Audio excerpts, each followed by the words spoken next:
धृतराष्ट्र आणि गांधारी हस्तिनापुरातच राहिले. भीमाचे टोमणे खात दुय्यम दर्जाचं दुर्लक्षित आयुष्य जगत कुरुक्षेत्र युद्धानंतरही उणीपुरी 15 वर्ष 100 पुत्रांचे जन्मदाते धृतराष्ट्र आणि गांधारी आता निपुत्रिक होते. त्यांची सगळीच मुलं, एक युयुत्सु सोडला तर त्यांची बाकीची सगळीच मुलं कुरुक्षेत्र युद्धामध्ये मारली गेली होती. दुर्योधन मारला गेला होता. पांडव युद्धामध्ये जिंकले होते आणि आता हस्तिनापुरामध्ये कौरवांचं नव्हे, धृतराष्ट्राचं नव्हे, दुर्योधनाचंही नव्हे, तर युधिष्ठिराचं, पांडवांचं राज्य सुरू होतं. पण तरी सुद्धा धृतराष्ट्र आणि गांधारी कुंतीच्या समवेत, विदुराच्या समवेत हस्तिनापुरामध्येच राहिले होते. धृतराष्ट्राने एक असफल प्रयत्न केला सुद्धा होता. भीमाला आपल्या मिठीमध्ये चिरडून मारून दुर्योधनाच्या वधाबद्दल त्याचा सूड घेण्याचा.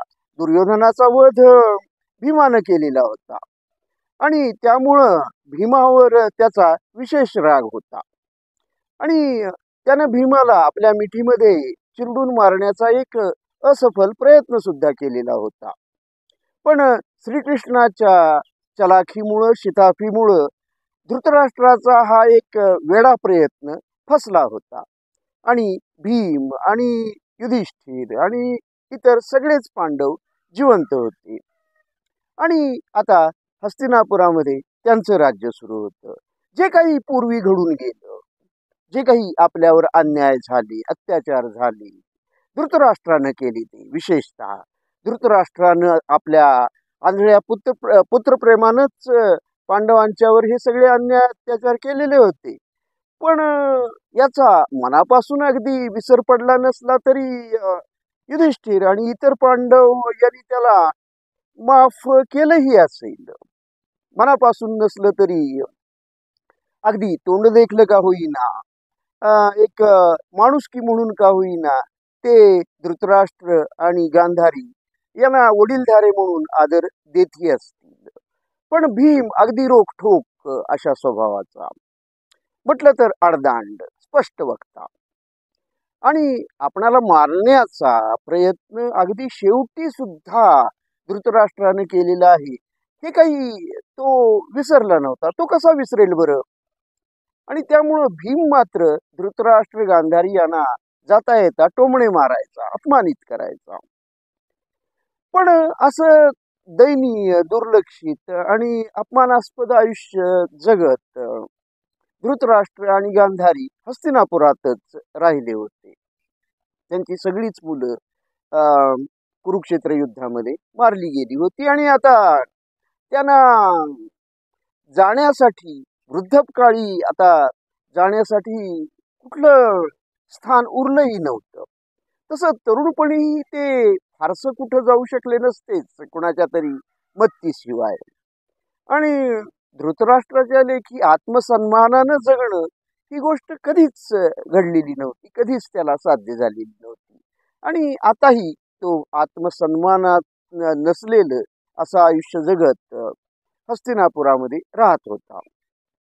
आणि त्यानंतर मग कुंती आणि विदुर यांनी युधिष्ठिराचं हे 15 वर्षाचं राज्य पाहिल्यानंतर, तृप्त डोळ्यांनी पाहिल्यानंतर, कदाचित कुंतीनं तरी तृप्तपणे पाहिल्यानंतर त्यांनी निर्णय घेतला की आपण आता वनामध्ये जायचं, वानप्रस्थाश्रम स्वीकारायचा आणि त्यानंतर संन्यासाश्रम स्वीकारून या इहलोकाचा त्याग करायचा आणि वनामध्ये जाऊन तपश्चर्या करायची, असा कुंती आणि विदुर यांनी निर्णय घेतला.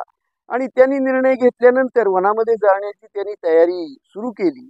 तेव्हा धृतराष्ट्राच्या असं लक्षात आलं की आतापर्यंत तर आपलं आयुष्य हे दुय्यम दर्जाचं दयनीय असंच झालेलं आहे आणि कुंती आणि विदुर इथून निघून गेल्यानंतर तर आपल्या वाट्याला खूपच फरफट येईल, हालापेष्टा येईल. तेव्हा त्यानं सुद्धा, धृतराष्ट्र आणि गांधारी यांनी सुद्धा कुंती समवेत, विदुरा समवेत वनामध्ये जाण्याचा निर्णय घेतला. आणि हे सगळेच चारही लोक, कुंती, विदुर, धृतराष्ट्र आणि गांधारी, गंगेकिनारी एका वनामध्ये गेले आणि तिथं झोपड्या बांधल्या आणि तिथंच ते राहू लागले, तपश्चर्या करू लागले, आत्मचिंतन करू लागले.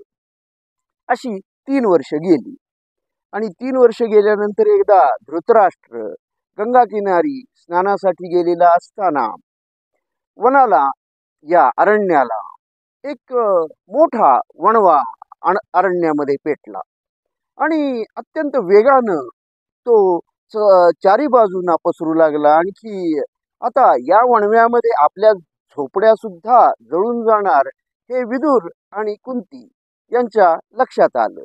तेव्हा ते धावतच गंगा किनारी गेलेल्या धृतराष्ट्राला हे सांगण्यासाठी आणि या वणव्यापासून दूर जाण्यासाठी, त्याला मदत करण्यासाठी ते धृतराष्ट्राकडे गेले आणि धृतराष्ट्राला त्यांनी वनामध्ये वणवा पेटल्याचं सांगितलं. आणखी इथून दूर जाण्यासाठी त्याला ते घेऊन निघाले. तेव्हा कदाचित आयुष्यामध्ये पहिल्यांदाच धृतराष्ट्रानं वस्तुस्थितीचा स्वीकार केला आणि कधीतरी आपण मृत्यूला अगदी धीटपणे धैर्यानं सामोरं जावं, कधीतरी ते करावंच लागतं. हे करावं असा निर्धार धृतराष्ट्राने केला, जो श्रीकृष्णाने कधीतरी केला होता, की कधीतरी मृत्यूचं वास्तव स्वीकारायचं. हे श्रीकृष्णानं स्वीकारलं होतं आणि आता धृतराष्ट्रानं ते स्वीकारलं. आयुष्यात पहिल्यांदाच त्याने वस्तुस्थितीचा स्वीकार केला आणि त्याचा आत्मसन्मान कदाचित आयुष्यात पहिल्यांदाच जागा झाला. आता किमान आत्मसन्मानानं मृत्यूला तरी कवटाळावं, या निर्धारानं धृतराष्ट्रानं कुंती आणि विदुर यांना नकार दिला आणि तो म्हणाला की या वणव्यामधून दूर पळून जाण्याचा मी अजिबात प्रयत्न करणार नाही. असफल किंवा सफल असा कुठलाच प्रयत्न मी करणार नाही आणि या आगीच्या तांडवामध्येच मी माझा देह आता समर्पित करून मृत्यूला कवटाळणार आहे.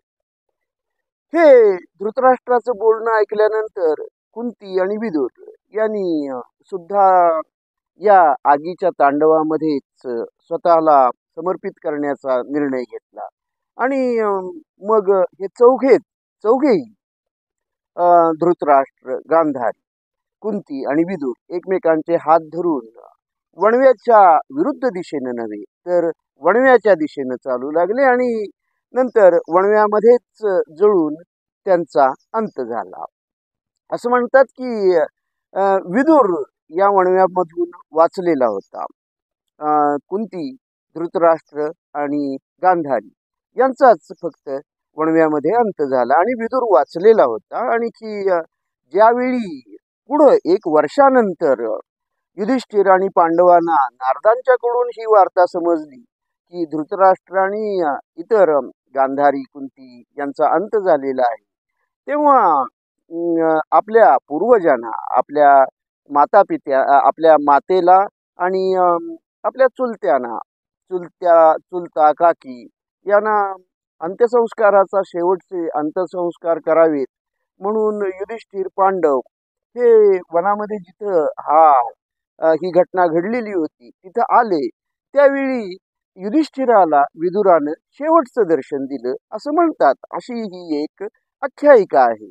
पण ही आख्यायिका खरी असेल, खोटी असेल, कदाचित विदुराचा सुद्धा या वणव्यामध्येच अंत झाला असेल, ती शक्यताच अधिक जास्त. आणि अशा प्रकारे कुंती, विदुर, धृतराष्ट्र आणि गांधारी या चौघांचाही या वणव्यामध्ये जळून अंत झाला. पांडव आणि युधिष्ठिर यांनी कुंतीसाठी जे अश्रू ढाळले, जे क्रियाकर्म केलं, ते त्यांच्या पुत्रांनी केलेलं होतं. कुंतीच्या पुत्रांनी तिच्यासाठी अश्रू ढाळले होते. आणि धृतराष्ट्र आणि गांधारी हे 100 पुत्रांचे जन्मदाते, पण त्यांच्या मृत्यूनंतर त्यांच्यासाठी अश्रू ढाळणारा एकही पुत्र जिवंत नव्हता. दुर्दैवी धृतराष्ट्र, दुसरं काय.